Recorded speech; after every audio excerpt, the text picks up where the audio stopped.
आप सभी सही होंगे एंड कंटिन्यूसली स्टडी भी कर रहे होंगे। So once again target IAS welcome you all at its online channel which is target IAS online. Clear? अब है क्या कि बात को आगे बढ़ाएं कि नहीं बढ़ाएं, एक्चुअली ये हाँ ठीक है, तो बात को हम लोग आगे ही बढ़ाते हैं। और बात आगे अपने को बढ़ाना कैसे है, आज हम लोग बात को आगे बढ़ाएंगे एक very new topic of today, that is a voice. आज हम लोग पढ़ेंगे क्या, हम लोग आज वॉइस पढ़ेंगे। क्या पढ़ेंगे हम लोग आज हम लोग पढ़ेंगे वॉइस। नाउन हम लोगों ने कंप्लीट किया, नाउन को कंप्लीट किया, नाउन को हम लोगों ने जाना कि सर नाउन के नंबर, केस और सर उसके जेंडर्स क्या होते हैं। आप उसको सभी ने उसको सही ढंग से देख लिया होगा। होप सो दैट इतना तो अंडरस्टैंडिंग हो ही गया होगा कि अब आप लोग सब्जेक्ट ऑब्जेक्ट ये जो सारी चीजें होती हैं, सर सिंगुलरिटीज क्या होती हैं और प्लूरलिटीज क्या होती है, तो होप सो दैट सभी को समझ में भी आया होगा वो। ठीक है, so today we have to study the voice. ठीक है, अपने को क्या पढ़ना है, वॉइस पढ़ना है। अब देखो सबसे पहला क्वेश्चन ये आता है कि वॉइस अपन कहते किसे। ठीक है, वॉइस किसे कहते हैं, तो अब वॉइस कहते किसे हैं सर। तो चलो ठीक है, अब कोई बोलेगा सर एक होता है एक्टिव वॉइस होता है सर, दूसरा होता है पैसिव वॉइस होता है sir. This type of concept actually that we have. तो हम जो शुरू करेंगे ना आज वॉइस को, तो देखना वॉइस को कुछ आज हम लोग एक नए तरीके से शुरू करेंगे कि वॉइस एक्चुअली होता क्या है। आप लोगों ने देखा होगा कि सर ऐसे बहुत से अपने पास वर्ब होती हैं सर जिनका पैसिव वॉइस नहीं बनता है। ऐसी बहुत सी वर्ब होती हैं जिनका पैसिव वॉइस नहीं बनता है। ठीक, सही बात है। तो अब हम लोग क्या करेंगे, देखो एक वर्ब में एक होता है टाइप वर्ब का, जिसे हम लोग कहते क्या है, जिसे हम लोग कहते हैं ट्रांजिटिव वर्ब। क्या कहते हैं, ट्रांजिटिव वर्ब। ठीक है, ट्रांजिटिव वर्ब होता है। और ये जो ट्रांजिटिव वर्ब होता है इसी को हम लोग पढ़ते हैं क्या, वॉइस में पढ़ते हैं। तो ट्रांजिटिव वर्ब में क्या होता है, एक होगा आपका एक्टिव वॉइस होगा और दूसरा क्या होगा आपका पैसिव वॉइस होगा। ठीक है, ये हो गया वॉइस और ये भी हो गया आपका वॉइस। चलो ठीक, तो हम लोगों ने शुरुआत कैसे की, हम लोग को आज पढ़ना है वॉइस। तो लेकिन सर ये जो वॉइस का ओरिजिनेशन है ये कहां से हुआ है, तो सर वो ट्रांजिटिव वर्ब से हुआ है। वर्ब की कौन सी कैटेगरी से, सर ट्रांजिटिव कैटेगरी से हुआ है। अब ये ट्रांजिटिव वर्ब क्या होता है सर, ऐसे वर्ब होते हैं जिनका मीनिंग क्लियर करने के लिए क्या होता है, we have to use object after the verb. यानी वर्ब का मीनिंग तभी क्लियर होगा जब आप क्या करते हो, ऑब्जेक्ट का यूज करते हो। तो ठीक है, तो इस ट्रांजिटिव वर्ब में हम लोगों ने क्या देखा कि सर एक्टिव और पैसिव। चलो ठीक है, अब आप ये बताओ कि एक्टिव क्या होता है और पैसिव क्या होता है, एक्टिव वॉइस क्या होता है और पैसिव वॉइस क्या होता है। तो ठीक है, चलो एक्टिव वॉइस क्या होता है, पैसिव वॉइस क्या होता है, मैं आपको बता रहा हूं। ध्यान देना कि यदि सब्जेक्ट एक्ट कर रहा है सेंटेंस में, इफ सब्जेक्ट्स एक्ट्स, तो वो हमारा क्या होता है, वो हमारा सर कहलाता है एक्टिव वॉइस। क्या कहलाता है, एक्टिव वॉइस कहलाता है। ठीक है, वहीं पे यदि हमारा ऑब्जेक्ट एक्ट कर रहा है सेंटेंस में, तो वो हमारा क्या कहलाएगा, वो कहलाएगा हमारा पैसिव वॉइस कहलाता है। ठीक है, वो क्या कहलाएगा, हमारा पैसिव वॉइस कहलाएगा। तो यानी sir when subject is acting in the sentence, so that type of sentence will be called actually active voice। और जो आपके पैसिव वॉइस होते हैं वो क्या होता है, उसमें ऑब्जेक्ट एक्ट करता है। तो जितने भी आपके पास सेंटेंस होते हैं वो सभी के सभी आपके एक्चुअली जनरली होते क्या है, वो एक्टिव वॉइस में होते हैं। ठीक है, वो किस में होते हैं, एक्टिव वॉइस में होते हैं। ठीक, अब एक्टिव वॉइस के बाद हम लोग क्या, पैसिव वॉइस। तो सर इसी एक्टिव को तो अपन पैसिव बनाते हैं। ठीक है,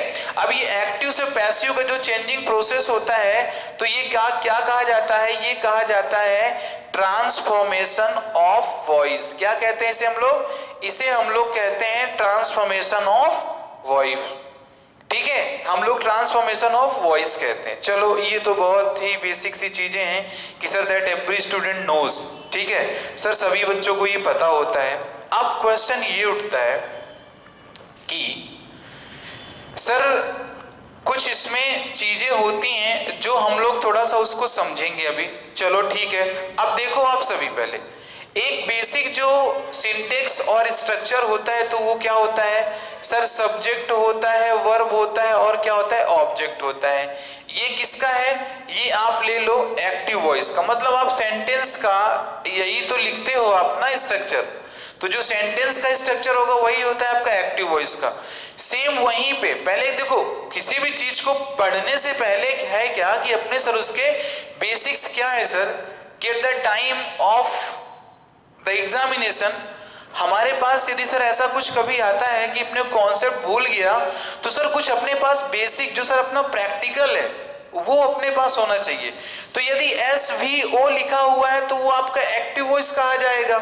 वहीं यदि मैं करता हूं कि यदि यहां पे लिख गया है OV फिर S लिखा है तो वो क्या कहा जाएगा, यहाँ पे यदि O लिखा है और देन यहाँ पे V लिखा है और यहाँ पे लिखा हुआ है S, तो ये क्या कहा जाएगा सर, ये कहा जाएगा आपका क्या, ये कहा जाएगा this will be said passive voice, ये पैसिव वॉइस कहा जाएगा। चलिए बहुत अच्छी बात है, ये पैसिव वॉइस कहा जाएगा। लेकिन अब इसको तो इतना तो पहले आप ध्यान देना कि सर एक तो SVO किसका होता है और OVS किसका होता है, ठीक है। चलो अब देखना, एक एक चीज मैं बता रहा हूं आपको कि जो आपको वॉइस में देखना है, always you need to remember, जिसे हमेशा याद करने की आपको जरूरत है। जो ये वाला पार्ट है ना पैसिव वॉइस का, ये वाला पार्ट जो V दिया गया है, V दिया गया है ना, V मीन्स वर्ब, तो जो वर्ब होगी पैसिव वॉइस किसी का भी हो सर, प्रेजेंट इंडेफिनिट का हो सर, कॉन्टिन्यूअस का हो या सर परफेक्ट का हो सर, ठीक है, किसी का भी होगा, पास्ट इंडेफिनिट का हो, किसी का भी होगा, उन सभी के साथ क्या लगता है कि सर ऑलवेज मेन वर्ब का थर्ड फॉर्म यूज किया जाता है। क्या यूज किया जाता है, ऑलवेज मेन वर्ब की थर्ड फॉर्म का यूज पैसिव वॉइस में किया जाता है। चलो ये क्लियर है कि नहीं, बताओ कि ये क्लियर है कि नहीं, ये क्लियर है, ओके। तो मेन वर्ब का कौन सा फॉर्म आप यूज करोगे सर, थर्ड फॉर्म हम मेन वर्ब का यूज करेंगे सर पैसिव वॉइस में। यहां पे सर V1 हो सकता है, V2 हो सकता है, V3 हो गया, V4 हो गया, V5 हो गया, सर कुछ भी हो गया, but we are supposed to use only the third form of the main verb if we are writing V1, V2, V3, V4 at the place of passive voice verb. यदि passive voice verb की place में लिखते हैं तो हमें केवल और केवल क्या लिखना है सर, थर्ड फॉर्म का ही यूज करना है, ठीक है, समझ में आ गया होगा आपको वहां पे। अब क्वेश्चन ये उठता है कि आप लोग को पता है कि जब आप पढ़ते हो, when you study, so that time someone, in the sense the person who is teaching to you had just taught you or said that or told you कि जो ऑब्जेक्ट होता है वो सब्जेक्ट में हो जाता है और जो सब्जेक्ट होता है वो ऑब्जेक्ट बन जाता है। यानी जो एक्टिव वॉइस का सब्जेक्ट होगा तो वो पैसिव वॉइस का ऑब्जेक्ट बन जाएगा और जो ऑब्जेक्ट होगा एक्टिव वॉइस का वो बन जाएगा सब्जेक्ट। ये देखो क्रॉस मल्टीप्लाई यहां पर हुआ है, पूरा पूरा हुआ है कि नहीं हुआ है ना। यहां पर देखो सब्जेक्ट लिखा है तो यहां पर सर ऑब्जेक्ट के प्लेस में आ गया और इधर ऑब्जेक्ट लिखा तो ये देखो सब्जेक्ट के प्लेस में आ गया यहां पर ये। अब थोड़ा सा एक चीज मैं बताना चाहूंगा, एक रूल को याद रखना आप हमेशा। जैसे कि मैं पहले तो एक एग्जांपल लिखूंगा इसमें, उसके थ्रू मैं आपको बताऊंगा, ठीक है। सपोज मैं यहां पे लिखता हूं, मैंने लिखा राम कॉल्स मी, ठीक है, क्या लिखा है यहाँ पे, राम कॉल्स मी। अब यदि, अब देखो ये हो गया सब्जेक्ट, ये हो गया वर्ब, ये हो गया ऑब्जेक्ट। अब इसका यदि अपन पैसिव वॉइस बना रहे हैं, ठीक है, थोड़ा ध्यान से देखना। If we are transforming this sentence into passive voice, तो उस समय होगा क्या, उस समय होगा क्या कि सर जो ये मी लिखा हुआ है, मी लिखा है, तो सर मी का यहां पे ये हो जाएगा क्या, आई हो जाएगा। आई क्यों हो जाएगा, क्योंकि सर ये ऑब्जेक्टिव केस मी लिखा है और मी का सब्जेक्टिव केस क्या होता है, मी का सब्जेक्टिव केस क्या होता है सर, आई होता है, जिस कारण से ये आई हो गया आपका, ठीक। चलो अब यहां पे ये लिखा हुआ है राम, ठीक है, क्या लिखा है है राम। और मैं सपोज करो कि राम की प्लेस में मैं ही लिखता हूँ, थोड़ा सा चेंज आए वहां पे, ठीक है। अब यहाँ पे मान लो कि राम की जगह पे मैंने ही लिखा था, ठीक है। तो यहाँ पे मी की जब मी था ऑब्जेक्ट में, और यहाँ पर क्या आ गया, पैसिव वॉइस के सब्जेक्ट में आई हुआ। तो ये आई के साथ इज एमआर में से क्या लगता है सर, एम लगेगा, तो ये हो गया एम हुआ, ठीक है, ये एम हो गया। कॉल्स लिखा था मैंने, बोला सर ऑलवेज थर्ड फॉर्म, तो ये हो गया कॉल्ड हो गया। फिर आप एक वर्ड का यूज करते हो जिसे क्या कहते हैं, बाई। क्या बोलते हैं अपन, बाई बोलते हैं। और इस वाई के बाद क्या होगा, ये जो ही लिखा है ये हिम में लिख दिया जाता है। किस में लिख दिया जाता है, हिम में लिख दिया जाता है। तो अब देखो पहले कि ना तो सर ये ऑब्जेक्ट चेंज हुआ, पैसिव वॉइस का सब्जेक्ट, सुनना पहले क्लियरली, और सर ना ही एक्टिव वॉइस का सब्जेक्ट पैसिव वॉइस का ऑब्जेक्ट बना। इसके लिए एक छोटा सा रूल याद रखना, यहां पे लिखा हुआ था ऑब्जेक्टिव केस में, तो जब इसको आप सब्जेक्टिव केस में लिखने जाओगे तो चेंज हुआ, यहां पे ये आई आ गया, मी से आई हुआ, ये ही से हिम हो गया। तो एक चीज याद रखना कि मैं आपको बताता हूं, सब्जेक्ट इक्वल टू व्हाट, ध्यान देना, सब्जेक्ट इक्वल टू व्हाट। यदि मैं बोलूं, आपसे पूछूं मैं, आप बताना ये जो सब्जेक्ट है, ठीक है, सब्जेक्ट क्या इक्वल होता है ऑब्जेक्ट के, बताइए आप, क्या सब्जेक्ट ऑब्जेक्ट के इक्वल होता है? आप बोलोगे सर नहीं सर नहीं होता है, हाँ ऑब्वियस नहीं होता है। अब लेकिन अपने को यदि इक्वल करना है तो अपन करेंगे क्या, आप बताइए क्या करेंगे वहां पे। तो सर ये जो सब्जेक्ट है ना, तो sir subject can be written as subject is equal to by plus object. क्या लिख सकते हो इसको आप, बाई प्लस ऑब्जेक्ट, यानी बाई प्लस ऑब्जेक्ट मैं लिख रहा हूं, क्यों, क्योंकि सर सब्जेक्ट यहां पर ही सब्जेक्ट था, ये ऑब्जेक्ट में कब बदलेगा, जब सर इसके पहले आप किसी प्रेपोजिशन का यूज करते हो। क्या करते हो आप, किसी भी प्रेपोजिशन का यूज जब अपन कर देते हैं सब्जेक्ट के पहले, तो वो ऑटोमेटिकली ऑब्जेक्ट में चेंज हो जाता है। किस में चेंज हो जाता है, ऑब्जेक्ट में चेंज हो जाता है, ठीक है।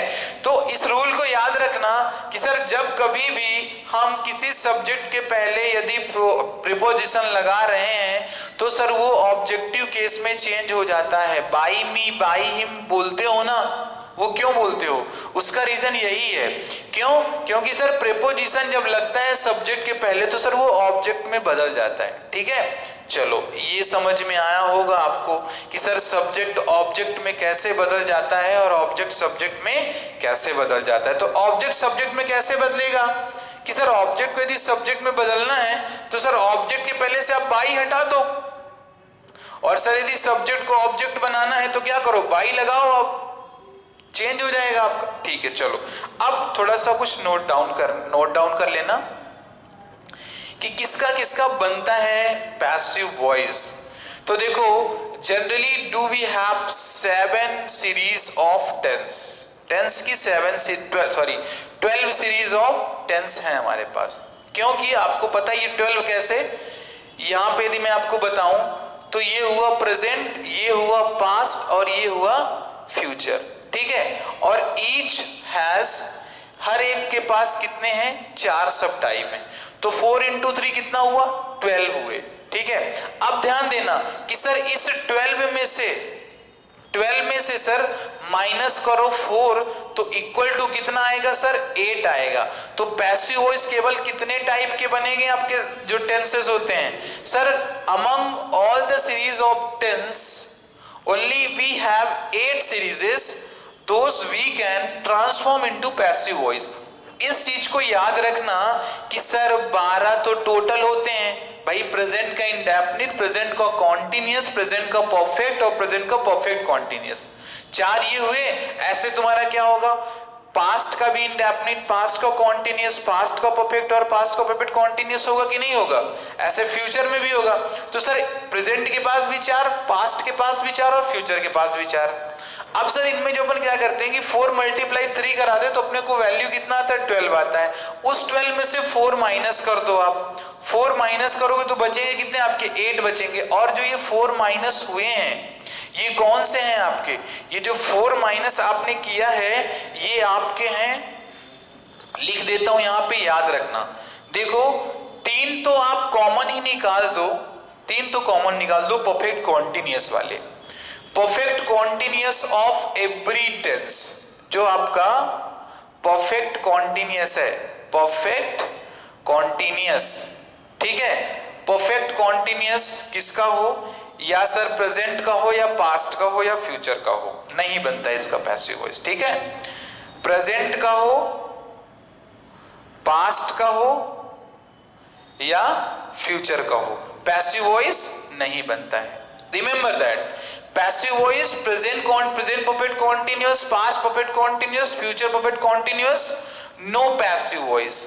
एक और होता है जिसे हम लोग क्या कहते हैं सर, जिसे हम कहते हैं सर फ्यूचर कॉन्टिन्यूअस। क्या कहते हैं, फ्यूचर कॉन्टिन्यूअस कहते हैं, ठीक है। तो इस फ्यूचर कॉन्टिन्यूअस का भी नहीं बनेगा। तो कितने हुए, 1 2 3 4, ठीक है। 12 में से आपने -4 किया तो आंसर कितना आ गया, 8 आ गया। अब मैं क्यों इतना स्टेशनरी पोजीशन में आके, why I am just explaining, the reason is very clear that you must not face the problem.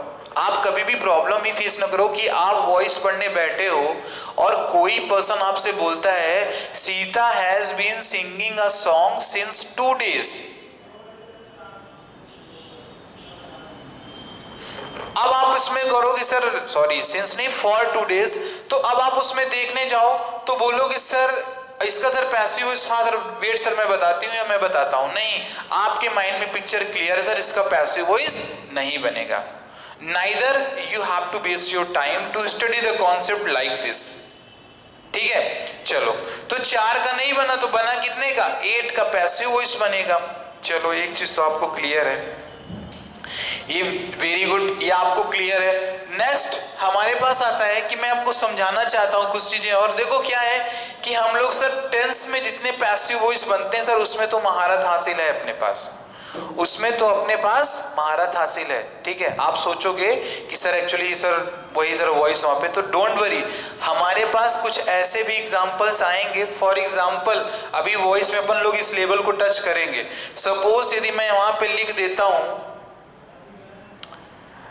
It is said to, मैंने बोल दिया यहां पे it is said that you are a student, ठीक है। अब इसका पैसिव वॉइस बनाने के लिए बोलेंगे तो प्रॉब्लम जाएगा आपको, ऑब्वियस सी बात है sir. It is said that you are a student, sir obvious problem जाएगा सर, नहीं। तो देखो अपने पास आएगा कुछ ऐसा लेवल, नथिंग टू वरीड। लेकिन सर क्या है, थोड़ा इसको सर स्टार्टिंग से करके चलेंगे ना वहां पे, fine. So just watch the video paying your attention, video को वॉच करो अटेंशन को पे आउट करके, ठीक। चलो आप देखो मैं जो चीज बता रहा हूं, जितनी चीजें बताता जा रहा हूं आपको, वो मस्ट भी क्लियर होनी चाहिए, श्योरिटी होना चाहिए, ठीक है। अब हम लोग देखते हैं क्या है कि अब सपोज करो मैंने आपको बताया कि सर जो परफेक्ट होता है सर, परफेक्ट कॉन्टिन्यूअस का बनता नहीं। किसका नहीं बनता, परफेक्ट कॉन्टिन्यूअस का बनता ही नहीं सर, किसी का भी हो। तो हमारे पास कितने 3 बचते हैं, कौन कौन से बचते हैं सर, इंडेफिनिट बचेगा और कॉन्टिन्यूअस बचेगा और परफेक्ट बचेगा। बोलो बचेगा कि नहीं बचेगा, यही 3 आपके पास बचेंगे सर, इंडेफिनिट, कॉन्टिन्यूअस और परफेक्ट। अब आप देखना कि सर इंडेफिनिट, कॉन्टिन्यूअस, परफेक्ट, ठीक है। अब सपोज करो कि टेंस किसी का भी है, प्रेजेंट का इंडेफिनिट है, पास्ट का इंडेफिनिट है या फ्यूचर का इंडेफिनिट है, इट डज नॉट मैटर, ये सर कोई मैटर नहीं करता, ठीक है। क्योंकि हमें आज की क्लास में ही टेंस के सारे वॉइस को कंप्लीट कर लेना है।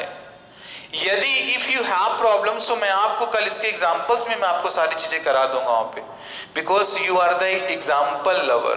कौन हो आप, एग्जाम्पल लवर हो सभी आप, ठीक है। So that's why you are required example for that, ठीक है। तो चलो आज कॉन्सेप्ट क्लियर करने दो, एग्जाम्पल मैं आपके करा दूंगा, ठीक है। इंडेफिनिट, कॉन्टिन्यूअस और परफेक्ट किसी का भी हो, ध्यान देना आप एक चीज, बस इतना याद रखना है आपको। मेन वर्ब की मैंने आपको बताई कौन सी फॉर्म यूज करना है आपको पैसिव वॉइस में।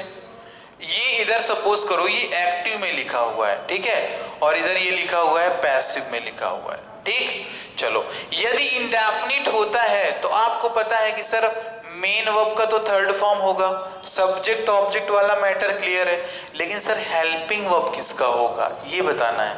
अब देखो हेल्पिंग वर्ब किसका होगा, जैसे सपोज करो कि यदि मैंने यहाँ पे लिख दिया प्रेजेंट का इंडेफिनिट, ठीक है, प्रेजेंट का इंडेफिनिट है, तो हेल्पिंग वर्ब कौन सी यूज करोगे, आपको यूज करना है इज, एम और आर का यूज करना है। उसके बाद आपको मेन वर्ब की थर्ड फॉर्म का यूज करना है। सब्जेक्ट और ऑब्जेक्ट को तो प्रोसेस चेंज ही कर लोगे कि नहीं कर पाओगे, कर लोगे ना, चलो वेरी गुड। अब वहीं पे यदि मैं कहता यहाँ पे यदि पास्ट होता, ये तो समझ देखो प्रेजेंट इंडेफिनिट था तो इज एम आर लिखा मैंने यहाँ पे, लेकिन यदि यहाँ पे पास्ट होता तो क्या करते, तो फिर थोड़ी ना आप इज एम आर लिखते, तो लिखते क्या आप वहां पे सर, जैसे कि सर ये हमें पता है कि सर ये कॉन्टिन्यूअस की हेल्पिंग वर्ब होती है, किसकी होती है, कॉन्टिन्यूअस की हेल्पिंग वर्ब होती है। यदि प्रेजेंट इंडेफिनिट था तो आपने हेल्पिंग वर्ब का यूज किया प्रेजेंट कॉन्टिन्यूअस का। अब यदि पास्ट इंडेफिनिट हो जाएगा तो क्या करेंगे सर, कुछ नहीं करेंगे, जो पास्ट कॉन्टिन्यूअस की हेल्पिंग वर्ब है सर उसी का यूज कर देंगे। तो क्या लिख देंगे, वॉज और वर लिख देंगे, क्या लिख देंगे, वॉज वर लिख देंगे। चलो अब वहीं मैं बात करता हूं कि यदि यहां पे फ्यूचर लिखा हुआ है, यदि मैं बोलूं कि यहां पे यदि फ्यूचर का इंडेफिनिट दिया गया है तो अब क्या करोगे सर, यदि प्रेजेंट में आपने पैसिव वॉइस बनाते समय मेन वर्ब के पहले आपने इंडेफिनिट के सेंटेंस में इज एम आर का यूज किया, वॉज वर का यूज किया, तो फ्यूचर में किसका करोगे, फ्यूचर में भी तो करोगे आप ना, इस विल वी का करोगे और किसका करोगे, शैल वी का करोगे, ठीक करोगे कि नहीं करोगे। चलो तो हमारा कहने का मतलब क्या है, इसको थोड़ा सा ध्यान देना कि सर व्हेनेवर वी हैव, जब कभी भी हमारे पास एक्टिव वॉइस में, जब कभी भी हमारे पास एक्टिव वॉइस में सर इंडेफिनिट दिया गया, और sir indefinite can be of any tense, can be of any tense, indefinite आपका जैसे हम लोग भी कर क्या, यदि प्रेजेंट इंडेफिनिट का है सेंटेंस, यदि एक्टिव वॉइस में प्रेजेंट इंडेफिनिट दिया गया है तो आपको पैसिव वॉइस में चेंज करते समय करना क्या है, आपको उस समय प्रेजेंट इंडेफिनिट जिस भी टेंस का दिया होगा तो उसका जब आप पैसिव वॉइस बनाओगे तो सर उसी टेंस की जो कॉन्टिन्यूअस की हेल्पिंग वर्ब होंगी सर उनका आपको यूज करना है। यही हम लोगों ने पढ़ा वहां पे, राइट फाइन। जैसे कि यदि मैंने यहाँ पे लिख दिया सपोज कि पास्ट का मैंने लिख दिया यहाँ पे पास्ट का इंडेफिनिट, ठीक है, यहाँ पे यदि लिखा मैंने पास्ट का इंडेफिनिट, तो यदि पास्ट का इंडेफिनिट दिया गया है एक्टिव वॉइस में तो पैसिव वॉइस जब बनाओगे आप तो किस हेल्पिंग वर्ब का यूज करोगे आप, वहां पे आपको यूज करना है किस हेल्पिंग वर्ब का, वहां पे आपको यूज करना है पास्ट कॉन्टिन्यूअस की हेल्पिंग वर्ब का। और पास्ट कॉन्टिन्यूअस की हेल्पिंग वर्ब क्या होती है सर, ये होता है वॉज और वर के साथ आप थर्ड फॉर्म का यूज करोगे, ये आपको याद रखना है, ठीक है। प्रेजेंट का होगा तो प्रेजेंट कॉन्टिन्यूअस की यूज कर लेंगे, ठीक है, पास्ट का इंडेफिनिट होगा तो पास्ट कॉन्टिन्यूअस की यूज कर लेंगे, कब, पैसिव वॉइस बनाते समय, फाइन। चलो ठीक है, ये समझ में आया होगा। अब सपोज करो कि आपके पास कॉन्टिन्यूअस आ गया, क्या आ गया आपका, कॉन्टिन्यूअस आ गया, तो जैसे फ्यूचर कॉन्टिन्यूअस को तो बनना नहीं है तो सर हमारे पास केवल दो ही कॉन्टिन्यूअस बनते हैं सर, एक तो बनता है पास्ट का कॉन्टिन्यूअस और दूसरा रहता है सर किसका, प्रेजेंट का कॉन्टिन्यूअस, ठीक है। ये कॉन्टिन्यूअस हो गया आपका प्रेजेंट का और ये हो गया पास्ट का हो गया कॉन्टिन्यूअस, ठीक है, ये हो गया पास्ट का कॉन्टिन्यूअस, फाइन। अब इसमें करना क्या है अपने को करना क्या है कि सर जब कभी भी कॉन्टिन्यूअस दिया गया है एक्टिव वॉइस में, ध्यान से देखना, जब कभी भी एक्टिव वॉइस में कॉन्टिन्यूअस दिया गया है तो सर उसका जब आप पैसिव वॉइस बनाओ तो जो कॉन्टिन्यूअस की हेल्पिंग वर्ब होती है ना उसके बाद आपको एक वर्ड का यूज करना है जिसे हम लोग क्या कहते हैं, बीइंग बोलते हैं, क्या बोलते हैं, बीइंग, BEING। और इस बीइंग के बाद क्या करना है आपको, थर्ड फॉर्म का यूज करना है। थर्ड फॉर्म मैंने आपको पहले ही बताया था, यानी कुछ नहीं करना आपको, थर्ड फॉर्म आप यूज करोगे कॉन्टिन्यूअस रहेगा तो, और उस कॉन्टिन्यूअस जब आप पैसिव वॉइस बनाओ तो हेल्पिंग वर्ब और मेन वर्ब के बीच में आप बीइंग का यूज कर देना, ठीक है, बीइंग का यूज करना है आपको, प्रेजेंट का हो या पास्ट का हो ये मैटर नहीं करता। चलो लेकिन सर वहीं पे यदि परफेक्ट आता है तो क्या करोगे आप, यदि परफेक्ट आ जाता है तो क्या करोगे आप, सर कोई दिक्कत नहीं, परफेक्ट आएगा सर तो यहाँ पे बीइंग का यूज किया है, वहां पे कर देंगे किसका, वहां पे सर यूज कर देंगे बीन का, ठीक ठीक है, किसका यूज कर देंगे, बीन का यूज कर देंगे। बीन का आप यूज कर दोगे कैसे, जैसे यदि मैंने यहां पे लिख दिया आई हैव कॉल्ड राम, ठीक है, यहां पे मैंने क्या लिख दिया, आई हैव कॉल्ड राम। तो देखो ये हैव लिखा है, ये कॉल्ड लिखा है, तो सबसे पहले क्या करता हूं मैं, इसको मैं थोड़ा सा ऊपर लिख के बताता हूं, ध्यान देखना, ध्यान से देखना कैसे आपको कहां पे यूज करना। जैसे मैंने यहां पे लिख दिया, ये लिखा हुआ आई हैव कॉल्ड राम, ठीक है, ये क्या लिखा, आई हैव कॉल्ड राम। तो देखो ये तुम्हारा हुआ हेल्पिंग वर्ब, ये हुआ मेन वर्ब। कैसे चेंज करोगे, तो मैं पहले सर यहां पर देखो कि नंबर भी चेंज होगा, इधर सिंगुलर दिया गया, इधर आपका देखो कि प्लूरल को एक्चुअली बता रहा है बट है नहीं वो। तो यदि यहाँ पे आप राम लिखोगे तो अब राम के साथ तो हैव लगेगा नहीं, तो राम के साथ क्या लगेगा, राम के साथ लगेगा हैज। अब हैज लगा, सर कॉल्ड तो ऑलरेडी लिखा है, इस हैज के बाद आपको यूज कर देना है बीन का। किसका यूज कर देना है, बीन का यूज कर दोगे, और बीन का यूज करने के बाद कॉल्ड लिख दोगे एज इट इज, बाई लगा के यहाँ पे मी लिख दोगे। आप क्या लिख दोगे, आप बाई लगाने के बाद आप मी लिख दोगे, ठीक है। यदि देखो यहाँ पे हैज क्यों आया, क्योंकि सर यहाँ पे राम दिया गया था ना, और जो पैसिव वॉइस बनाते हो तो जो उसका ऑब्जेक्ट होता है that acts actually the subject of passive voice, इसलिए यहाँ पे राम आया तो राम के साथ तो हैव लगेगा नहीं, इसलिए हमने यहाँ पे हैव नहीं लिखा, वो टेंस वाला कॉन्सेप्ट, ठीक है। बीन हमने यूज किया है, देखो ये कार्ड के पहले हम लोगों ने बीन का यूज कर दिया, ठीक, तो ये एक्चुअली हमारा क्वेश्चन हुआ, ठीक है। चलिए वेरी गुड। अब किसी का भी हो, फ्यूचर का भी होगा, प्रेजेंट का भी होगा और पास्ट का भी हो, बीन का यूज करना है मेन वर्ब और हेल्पिंग वर्ब के बीच में, ठीक है। ये चीज समझ में आ गया होगा आपको। सो क्लास आज हमने आपको जितना ये बताया, जो भी कॉन्सेप्ट हमने आपको बताया ना, इन कॉन्सेप्ट को आपको लिटरली माइंड में रख, ऐसा नहीं कि सर एक्चुअली सर हम अपना वेस्ट कर रहे हैं टाइम, सर वीडियो देख रहे हैं और सर टाइम वेस्ट कर रहे हैं। You can just answer to this question that are you wasting your time for watching the video, no not at all sir, क्योंकि देखो क्या है ना कि चीजें सीखोगे, जब पढ़ोगे तो ही चीजें सीखोगे वहां पे। और वही वाली बात नहीं सर कि जब नहीं बोलते कि सर जब मंजिल बहुत ऊपर है और बहुत दूर तक जाना है ना, so for that actually you have to just prepare in advance, आपको एडवांस में प्रिपेयर होना पड़ेगा वहां पे, ठीक है। तो देखो इतना कॉन्सेप्ट हुआ, अभी तो हमने आपको आज इस टाइप के सेंटेंस को बताया, फिर मैं आपको इंट्रोगेटिव सेंटेंस के भी बताऊंगा। इंट्रोगेटिव सेंटेंस में देखो रूल्स, यदि लिखने में आप सोचते हो कि सर अपन रूल्स लिख के सर महारत यानी सर मास्टर बन जाएंगे सर इंग्लिश का, so it is not possible at all, ये पॉसिबल ही नहीं है। अब रूल सपोज करो कि मैंने अभी आपको जो बताया तो मैंने असर्टिव के बताए, किसके बताए, असर्टिव सेंटेंसेस के बताए। अब चलो मैं फिर आपको इंट्रोगेटिव के लिखाऊं, इंट्रोगेटिव के रूल लिखाता हूं। इंट्रोगेटिव में भी दो कैटेगरी आएगी, एक तो सर आते हैं यस और नो वाले आते हैं, और सर दूसरे हमारे आते हैं सर WH वर्ड वाले आते हैं, ठीक। फिर ये हुआ, फिर अब सर इंपेरेटिव के भी पढ़ने पड़ेंगे रूल। तो हमें तो लगता है कि आप तो नोट्स बनाते बनाते ही अपना सारा काम घुमा दोगे, तो जब आप नोट्स बनाते इतना टाइम लोगे तो उसको पढ़ने में कितना टाइम लोगे। You can just think it yourself, इसे आप अपने आप से खुद ही सोचो वहां पे। So your just destiny will answer to you, है ना।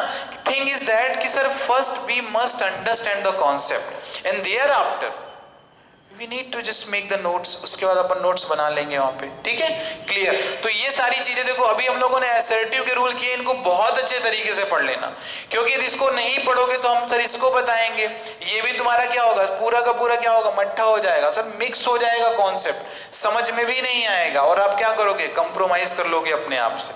लेकिन जो आपने टाइम यहाँ पे हमें दिया ना, तो उसकी वैल्यू क्या है, ठीक है, इसको तो थोड़ा समझना पड़ेगा। क्योंकि देखना, ध्यान देना, दो चीज मैं आपको एक लाइन बताना चाहूंगा, उस लाइन को आप हमेशा याद रखना कि सर देखिए सर चीज क्या है। इंग्लिश में एक आपका प्रोवर्ब है, कुछ कहा गया है उसमें बोला क्या गया है कि देखो जो होता है टाइम एंड सोल, जानते हो, यानी क्या, समय व आत्मा, जो समय व आत्मा होता है, ठीक है, इनके जीवन का कोई भी लक्ष्य नहीं होता है। क्या होता है, इनके जीवन का कोई भी लक्ष्य नहीं होता है, लेकिन इसके बावजूद भी आप सोचो कि दे जस्ट वर्क कॉन्टिन्यूसली, वो कंटिन्यूसली क्या करते हैं, वर्क करते रहते हैं, वो कंटिन्यूसली वर्क करते रहते हैं। क्यों करते रहते हैं? बिकॉज सर माना कि सर इनके पास सर कोई अपना लक्ष्य नहीं है, लेकिन इनकी जरूरत हमें कब पड़ती है सर, इनकी जरूरत हर एक इंसान को है सर, क्योंकि लक्ष्य को ढूंढने के लिए, लक्ष्य को ढूंढने के लिए ना इन्हीं का तो यूज किया जाता है। अपने लक्ष्य को पाने के लिए आप समय और आत्मा का तो यूज करते हो।